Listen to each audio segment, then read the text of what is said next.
Our next speaker is Guy House from Tenet. Please come on stage. This is a cautionary tale about the growing divide between emerging NRENs and more established NRENs. Thank you very much.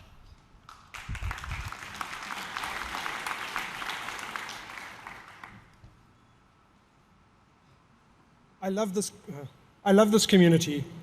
In the 7 years since I moved from a university and became a part of it, I've learned a phenomenal amount, and I've been privileged to participate in the global community and set of services we represent.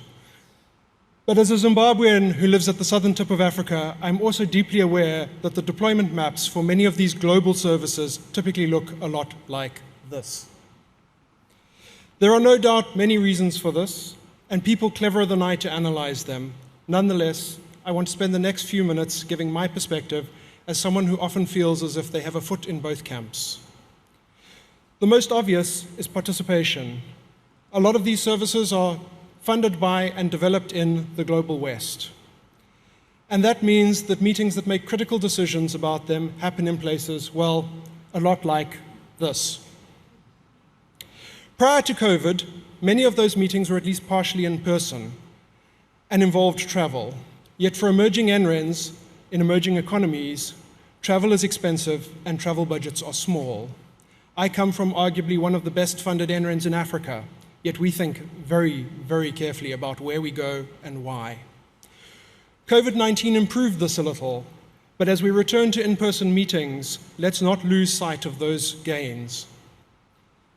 There are more subtle factors at play too. Think back to when your NREN started. How much have you built, learnt, and done since then? Each of the words in the light bulb represents something specific to this sector that I've learnt about since I started my journey. And many of those words didn't exist or had barely been thought about at my first TNC in 2015. Each time we add a word to the light bulb, we increase the collective knowledge of this community, but we also increase the learning curve for someone new. In an established NREN, that's usually fine because there's probably someone around who already knows a bit about this and who can probably help out. But the divide between the established NRENs and those who are just starting their journey grows with every new word we add. Then there are things that we often don't think about. Given the ubiquity of mobile, let me use a smartphone to illustrate the point. We often talk about the long tail, and you can probably guess that the tail is longer in emerging markets. The average smartphone in South Africa is used for at least 5 years. The average computer, probably 10. However, things look different even if we only consider brand new devices. App developers often seem to take certain specs for granted. What if I told you that for $35 I can buy a new smartphone? These entry-level devices have 4-inch screens and a gigabyte of memory. That's not dissimilar to the iPhone 4 or Galaxy S2 you've probably long discarded. Except that these devices probably aren't running the same operating system. Android Go is a stripped-down version specifically for low-memory devices. And here's the important bit. These devices are typically only sold in emerging markets. Research done during the pandemic in support of emergency remote teaching shows that these are the devices in the majority of South African students' hands. For many, this is their only access to the internet when they are not on campus.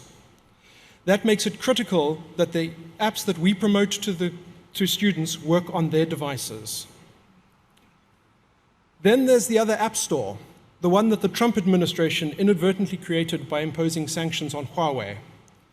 In North America, about 1 in 100 smartphones is made by Huawei. In Europe, it's about 1 in 20, but in Southern Africa, it's about 1 in 3. That means that when your developers forget, or likely don't even think about, putting an app in the Huawei App Gallery, they disproportionately affect the global south. Throw into that mix the availability of cloud, higher network latency, lower bandwidths, spotty cellular coverage, vast distances, and a myriad of other challenges. The digital divide is now a veritable chasm. Crossing it gets more difficult by the day. Now, don't get me wrong. Change is good. Don't stop innovating. Don't even slow down. All I ask is this. Find one of your colleagues from an emerging economy during one of the tea breaks. Here's a hint, they probably don't look a lot like me. Talk to them about the constraints they operate under. Find out how simple changes make your apps and services more universal. Check your assumptions, check your privilege.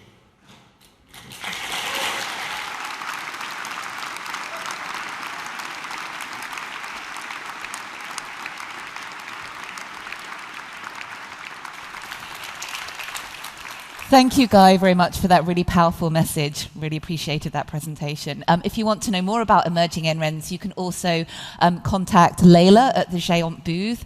She's supporting a program of emerging NRENs here at the conference all week, so please do come along and ask about that.